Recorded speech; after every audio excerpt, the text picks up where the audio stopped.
Okay. So, hi, Hi, Heather.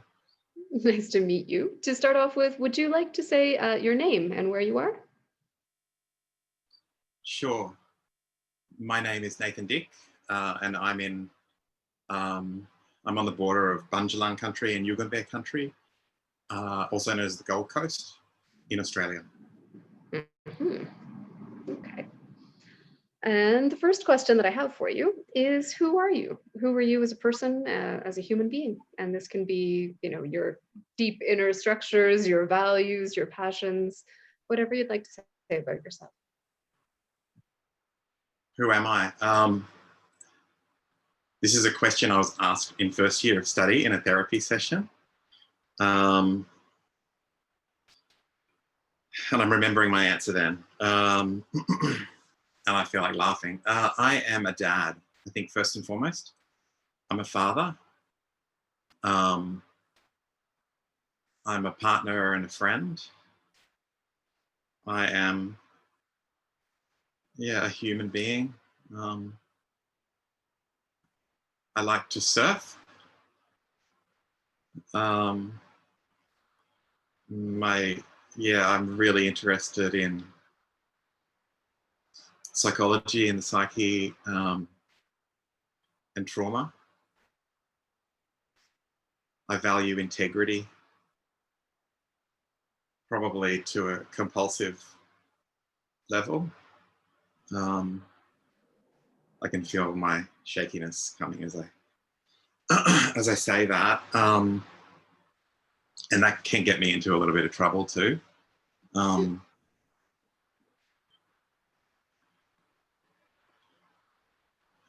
Yeah, I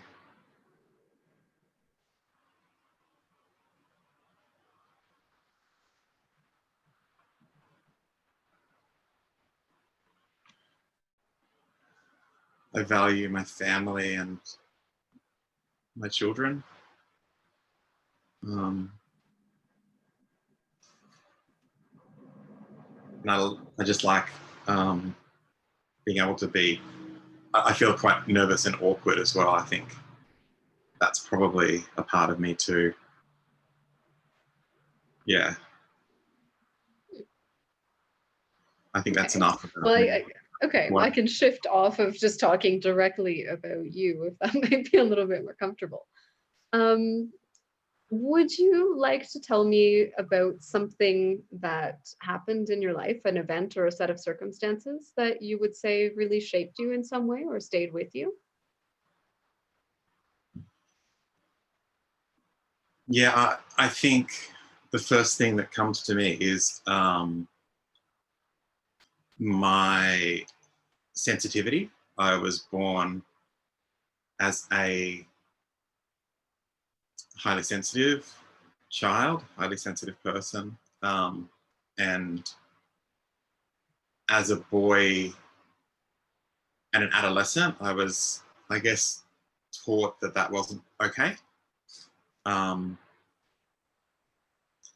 in some places, implicitly and explicitly, and by some folks, it was celebrated and nurtured. Um, and probably coming into and going through adolescence, what I learned and gleaned and understood from the world was that that needed to be shut down, and I needed to be um, stoic and strong and um, show bravado. And I think that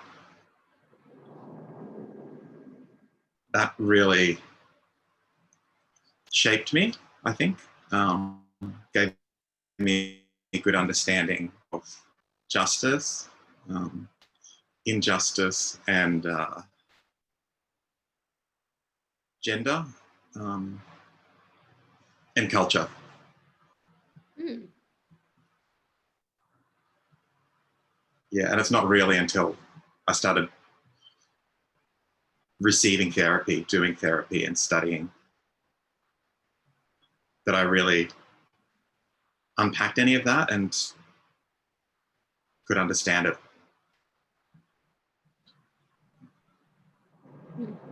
Would you like to say a little bit more perhaps about your understanding or experience of yourself in particular, with regards to gender or masculinity?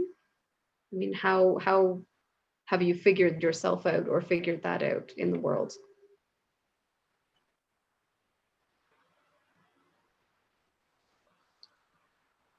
I missed the last part of your question there. My internet's a little bit unstable. No, just how you understand yourself, because you said you hadn't been able to unpack that until you got into process. But I'm curious what came out of that. Yeah, I hadn't even thought to unpack it. I hadn't thought much about anything like that until I guess at first my experience and my relationships with women outside of my family changed almost immediately from a retreat that I went to. And I don't know, I guess I can get a bit left brainy with that. Like the way I understood that was that I'd been socialized to see, I guess, to see women as things, like as objects of my desire, or that I projected that I would be the object of theirs, and that there was always there was never comfort or freedom for me. And I didn't ever really understand flirting. I don't know why. I'm not very good with that kind of thing. With flirting and charm and that sort of thing. So I sort of missed a lot of those cues, perhaps. But I did get the socialization aspect of sort of sexuality and objectification and of me and of others. And so what I felt like happened for me in this, like this retreat, which sort of brought me to Gestalt, was I just felt really different about myself and these women that I'd formed a really beautiful, close bond with over a short time. And I just couldn't describe it. I didn't have words for what it was, because it felt a little bit like a sister, because I have sisters, and that's boundaried, and that's okay and safe. It was like that, but it wasn't that, and that really changed my life and the direction of where I went. As since then, I've formed really strong friendships with with different people who I wouldn't have been able to before. So much would have got in the way. So it sounds like you kind of discovered the I thou experience. Yeah, I think so, across gender. Like, I believe that I would have had I thou moments prior to that, but they were clouded by, and sure, they're still clouded now, you know, but less so. Yeah, like that.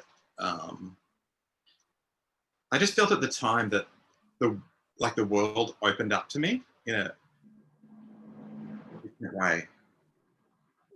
Yeah. Okay.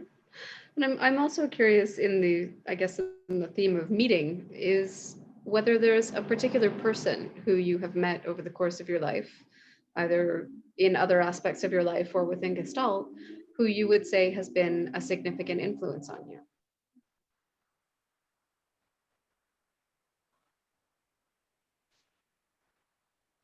Um, oh, I've got many names and faces, and I'm trying to work out who I can talk about without getting too vulnerable.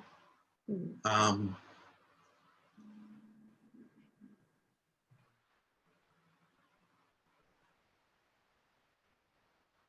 I don't know. Probably there's so many. I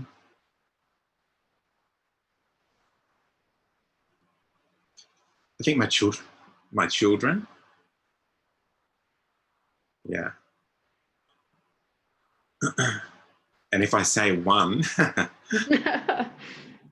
me to talk about the real specifics. Mm. Yeah, I think through meeting my children and parenting them,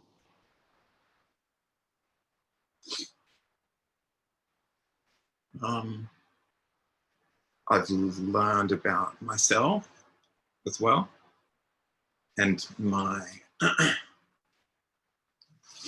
sensitivity.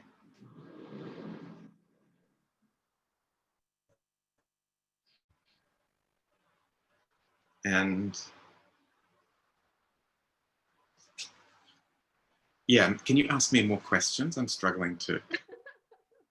That's fine. No, it's just, I mean, without trying to pry or to make you uncomfortable, I'm curious how meeting your children or how they have influenced you as a person. Yeah, I was really young when my first child was born. I was in a foreign country. Yeah, I was 22, just turned 22. I'd never held a child in my life Hmm. in a foreign country with no family. And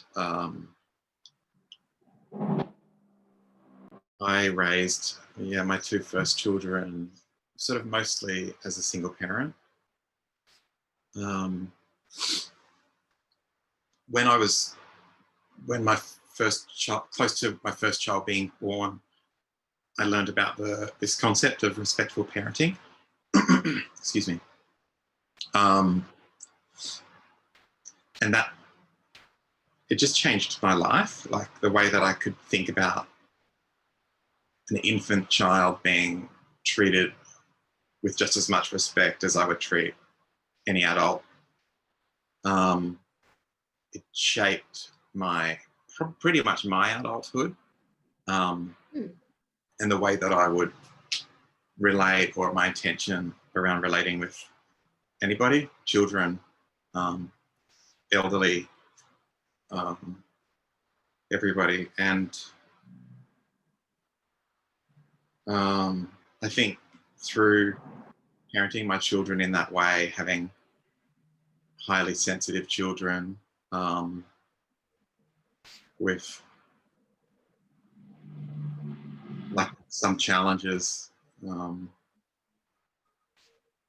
has enabled just me to see them more wholly, like outside of the norms of Western culture, I believe, more as like a human to human, Hmm.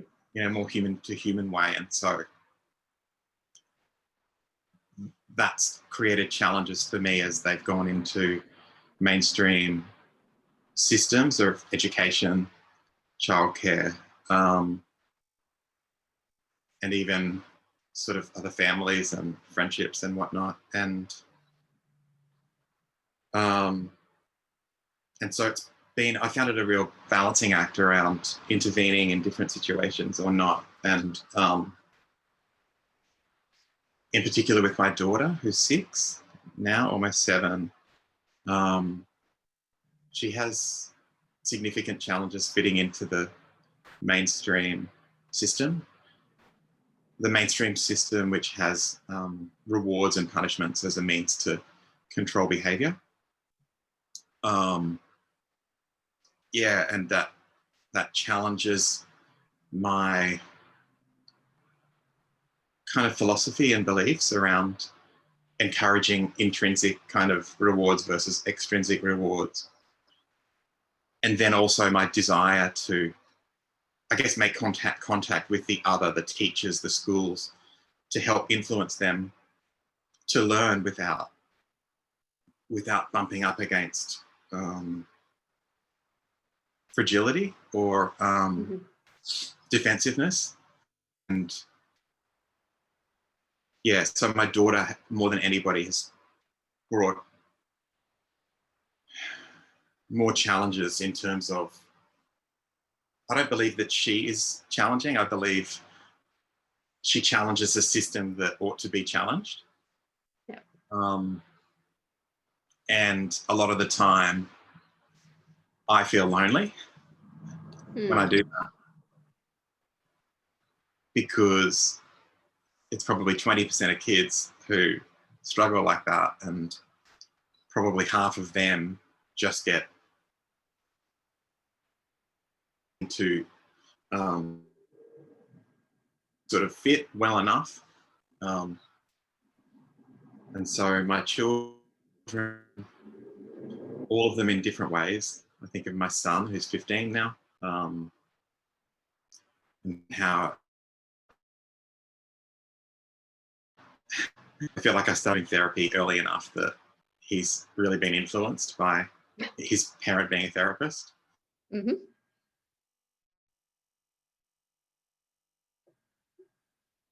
Lost you for a second there. Can you hear me okay? You're back? No, yes. Yeah, and how, I guess, how social anxiety might be an adaptation to modern Western culture, and so sort of normalizing the feelings rather than self-pathologizing. Yeah, that's interesting. Yeah, I think it should be a little uncomfortable to fit in 100% with pretty much any given social system, but that's just me being radical too. So. Oh yeah, definitely. Yeah. Okay. So to take the spotlight maybe a little bit off of your kids there, would you be interested in talking a little bit about how you understand your power and your privilege as a person in these systems and in this society that you live in? Yeah, absolutely. I guess, yeah, I don't know. I guess probably how, like, I'm privileged in so many ways.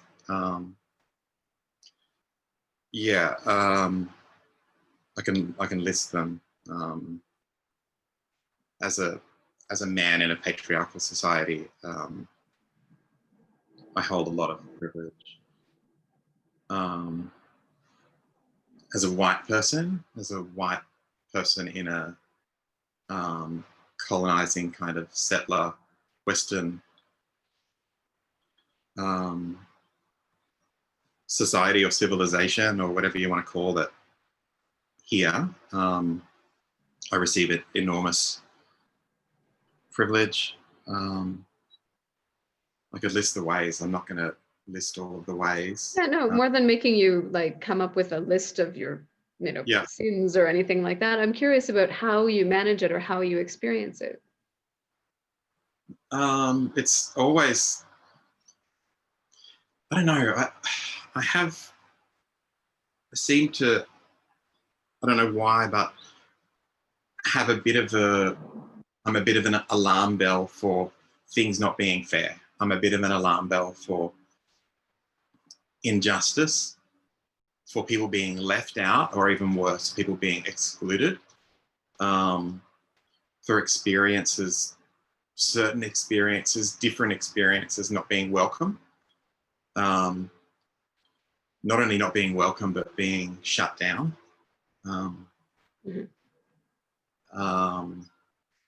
And dismissed. And so I guess I use my body as a barometer for that. I feel like I'm always scanning, even when I remembered in my childhood. I struggle seeing people suffering and being around people suffering, and to know that I contribute to people's suffering is quite unbearable for me. So you say you're always scanning. I'm curious what you're scanning for. The injustice and exclusion, or what is your body scanning for? I've never heard anyone describe it quite that way. Yeah. I think, gosh, it probably sounds a bit crazy, but actually, it reminds me of the Lynn Jacobs article about double consciousness. I think that's what Lynn called it. I think it's almost like when people are talking about stuff. I do this especially with my children because I find it really helpful to introduce layers of complexity.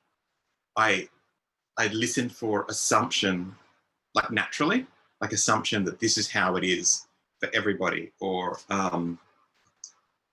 when I'm in a Gestalt group, I think quite naturally I'm also quite rebellious. Maybe it's my rebellious nature joins with this difficulty with injustice. And when I hear somebody assuming something about me, it lights something in me. And I wonder who else that's lit that for. So I'm thinking about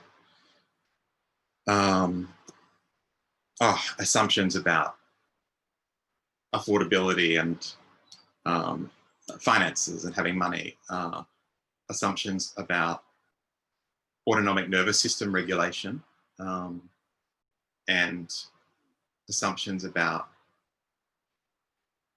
just safety. So when it comes to being a man, I think men can naturally assume their experience is the common experience for everybody, that it will just be safe to go outside at any time during the day or to walk in a particular area. And I think I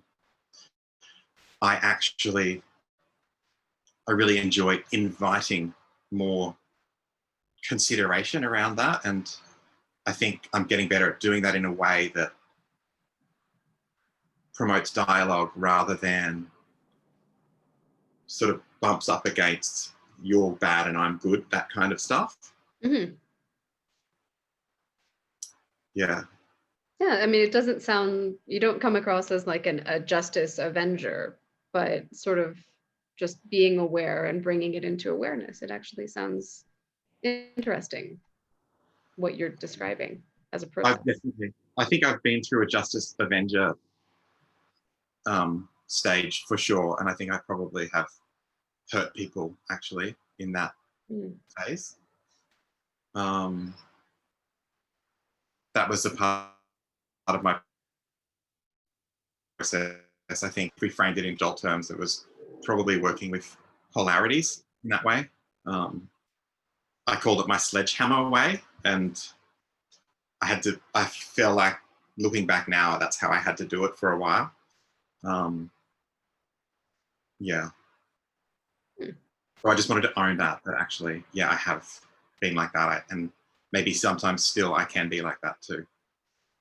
Okay.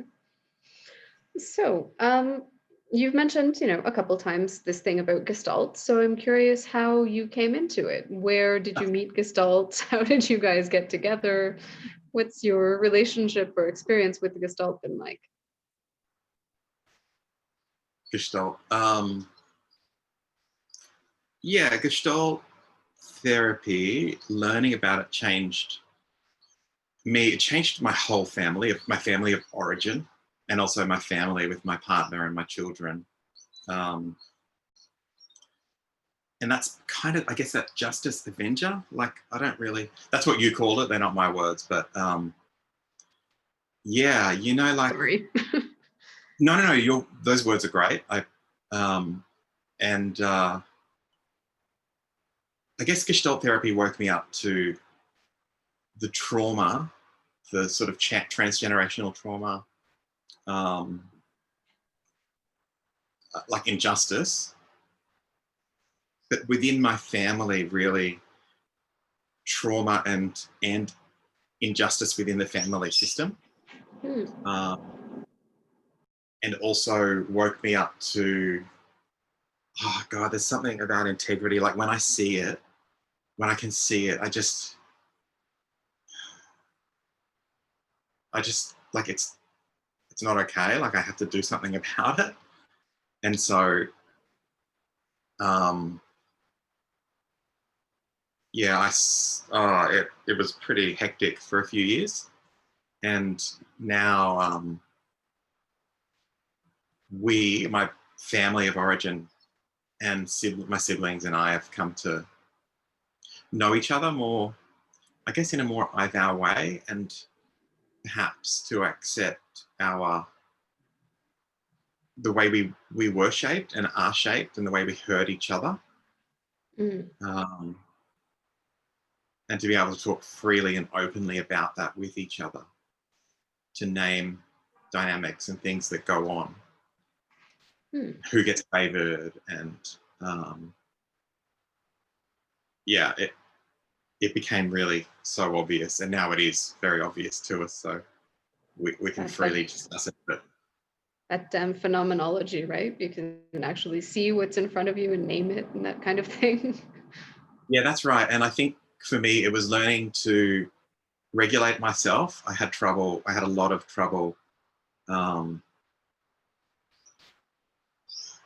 prior to receiving any psychotherapy. I didn't think I needed any therapy or counseling.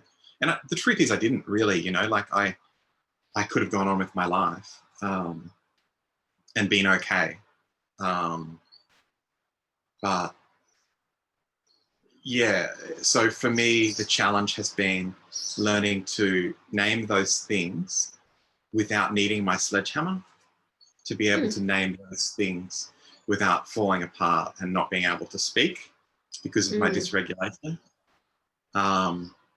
To be able to name those things and stay with the other while I can kind of be there for them in their experience too. And I think these are really valuable skills for me as a therapist, as a parent, as a brother, a son. And this is, it's not because of Gestalt therapy. Like, I feel like Gestalt therapy has, I don't know, it's like it's sort of like decolonizing. Well, at least it's decolonized me to a certain point, or it's allowed me to sort of step out of that the paradigm in ways that I choose to, whilst also understanding that like that's part of my privilege, like having the education,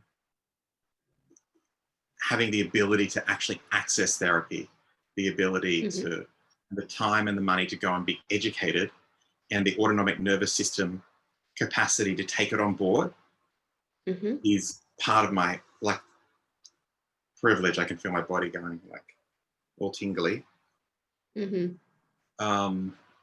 And at the same time, it's the thing that perhaps liberates me from the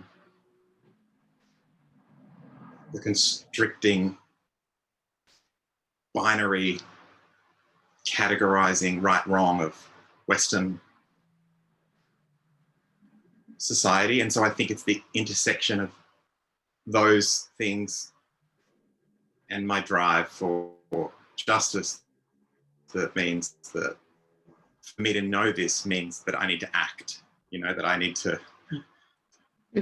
be doing more in the world, not just here. So yeah, in my relationship with my partner, with my children, with my family, and with my clients, and with my community, and with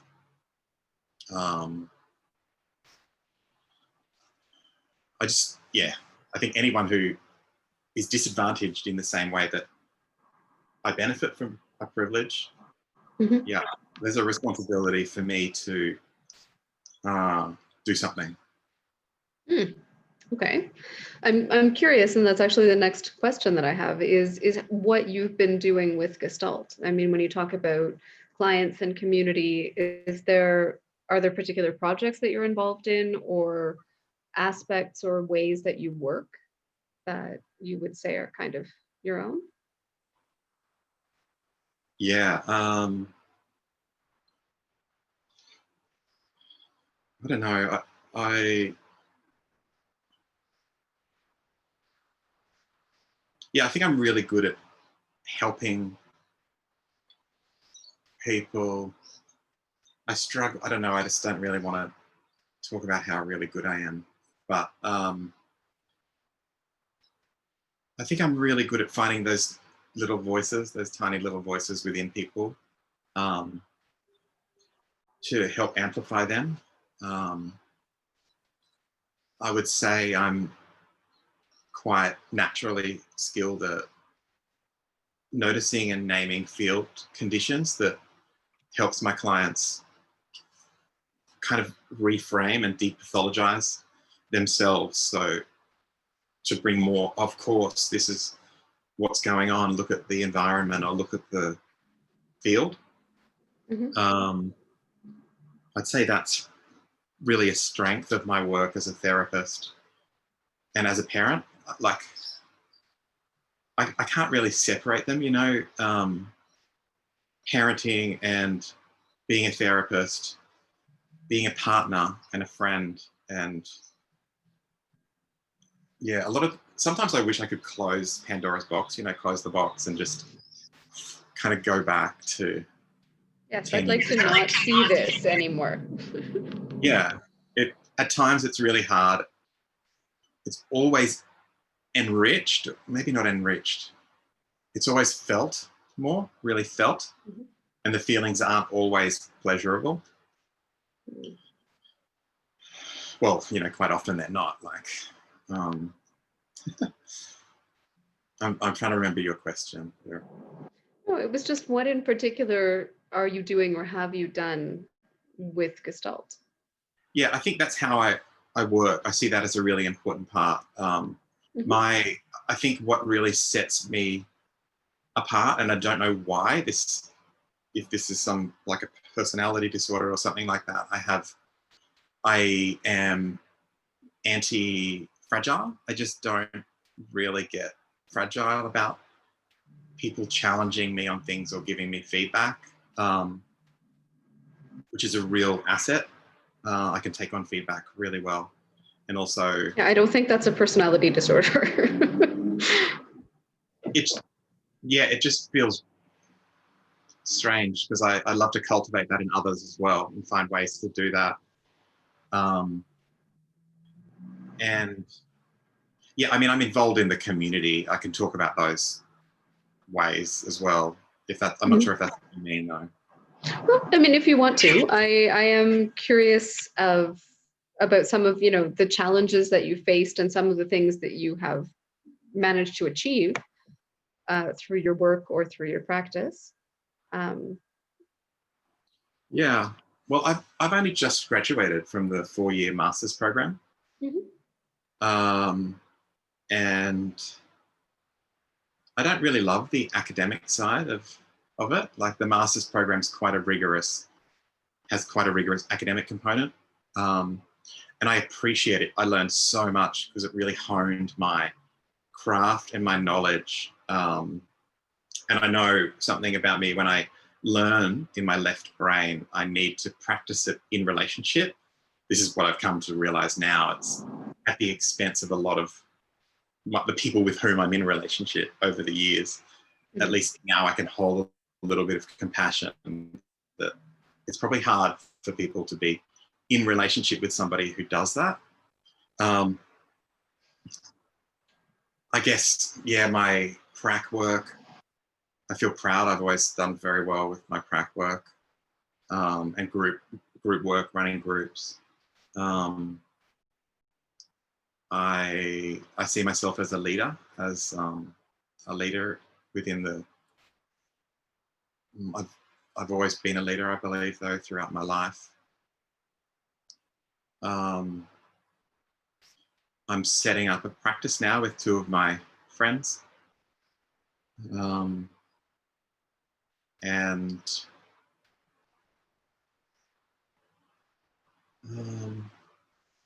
yeah, I'm on the GANS Council here in Australia and New Zealand. Mhm.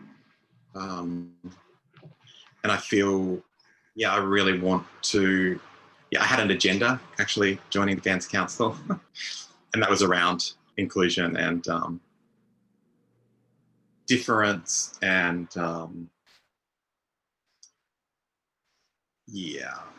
and that's slowly happening now with the GANS Council, where we're moving toward, I'm not really sure what it's going to look like, but it's important for me and for us that it's not only people who look like me that are getting through training, and that it's not people who look like me who are getting onto the becoming trainers, therapists, becoming directors, and representing the council of, the body for Gestalt in Australia and New Zealand, that we take some responsibility for educating ourselves about our privilege, and take some responsibility for sort of understanding what it might be like and how hard it might be for somebody with like a trans background or a migrant experience, or even an Indigenous person coming to training and arriving at training in an institute that's, the institutes are all like they all sit within like a Western paradigm, so it's inherently colonizing, and so that in itself is re-traumatizing, and I believe probably traumatizing and re-traumatizing even for white people too. And so this is like my passion, that really helping people to understand this so that they'll lose sleep over it as well, like I do, because that's a privilege to be able to choose whether or not we act, Well, and it's using the privilege and the power that we do have to do things a different way. Definitely. It's making ourselves uncomfortable so that other people can come in. Yeah, absolutely. And I think really, the really important lesson I learned early in this sort of the journey around equity in Gestalt or in just life generally is that with the power and the privilege, like it's something about like it can be really easy for me to go, oh shit, I didn't know about that. Now I do. I will tell me about it, like to the people who are actually experiencing the disadvantage. And I think that was a really important lesson for me to learn, that it's my job actually, with that power and the privilege comes that responsibility to go and just educate myself or pay people, to educate me who have a lived experience. And that's a little piece that I like to help people to grasp. That's not a little piece. Yeah, I think I try to make it. You just made it very digestible, but it's not little. Okay. Yeah.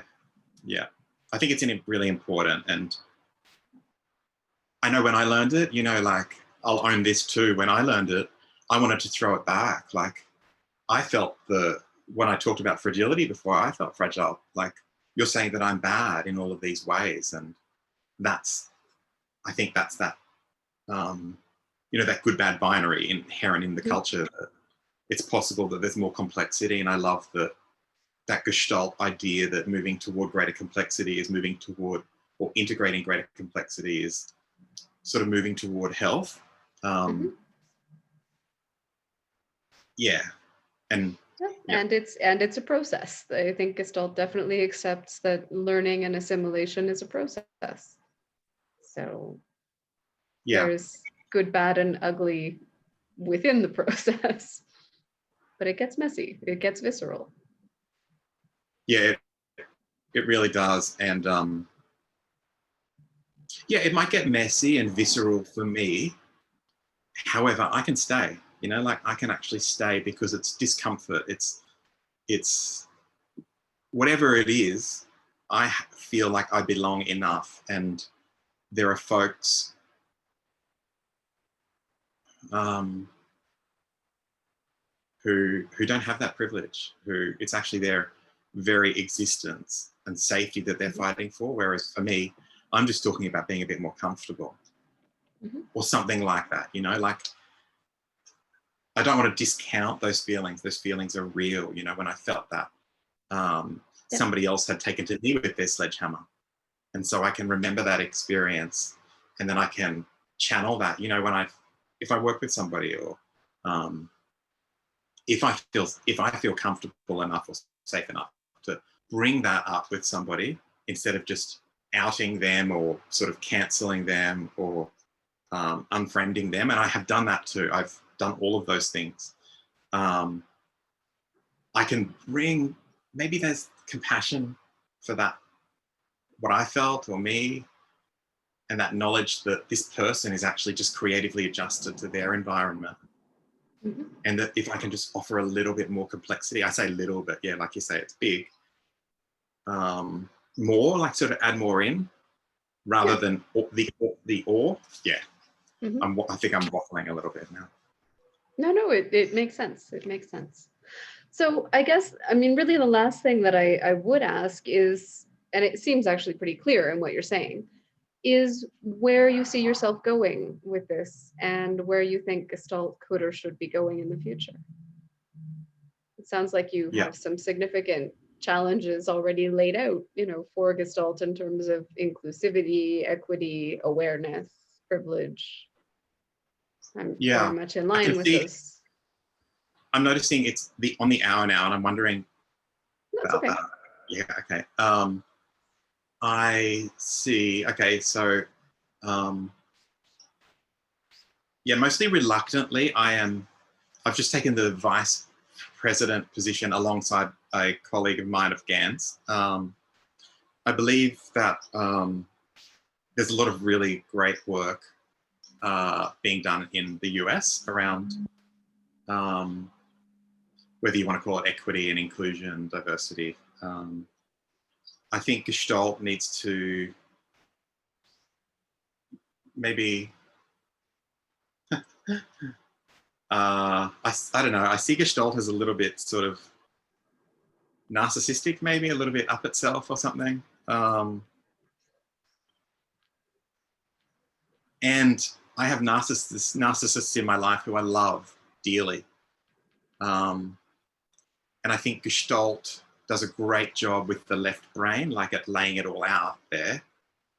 And there's something there around congruence and around practicing what we preach. Um, and there's something there about responsibility. When I know something to be true, like, don't I have responsibility? And I think we as Gestalt practitioners have a responsibility to act in ways that make, I don't know, like I guess Gestalt therapists have this idea that there is no power imbalance, you know, in a therapeutic situation. Like that's the ideal, right? Sort of working toward horizontalizing the power. And it's just not true. It's not true. And it's irresponsible and potentially dangerous to assume that's how it is. Um, and I think we need to acknowledge that. We need to acknowledge it. We need to look for opportunities to validate experiences that are telling us that. We need to look for opportunities to repair, like And repair means, like Mark Fairfield talks about, I think people who are privileged can see others getting more support as like unfair and unjust for them, but it's actually just trying to change the uneven ground, and that we need to acknowledge that the ground is not even here. I'd say it's also expanding the perspective of the field. It's not just this person who's getting more than that person. It's a wider context. Yeah, yeah. And the thing is that that doesn't even happen for the most part. Everybody,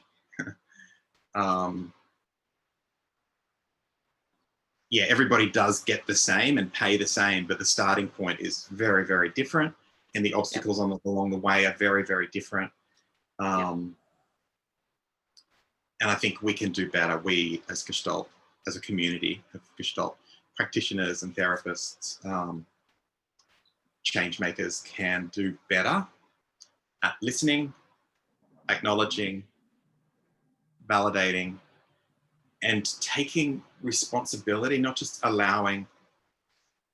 It just comes back to that point where I might expect a person of color to educate me about what it's like for them to be oppressed by me or to be disadvantaged in the way that I am advantaged. It comes back to the same thing, that we need to actually take responsibility to bring in and include and repair, to not leave it to the other.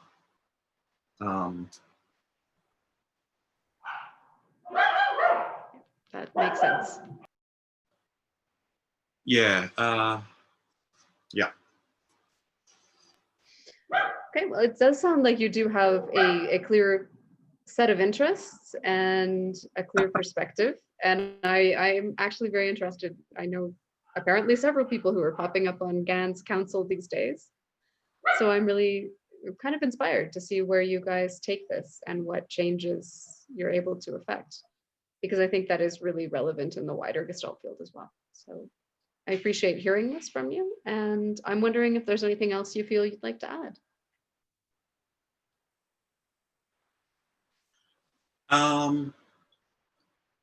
I think what I want to add is that that I've been really, really fortunate to learn from people whose lived experience has been different, really different than mine, and that I've been really fortunate to learn by reading a number of writers in Gestalt, the Gestalt therapy world. But yeah, mostly lived experience of people that I love. And so I feel kind of like I owe them so much gratitude, that like it's not about me, like you're interviewing me now, but I learned this information because I have enough love and safety with people who've had these lived experiences. And I just think I just want to honor them, honor those people, because that's what it's about, really. For me, that's what I want to change.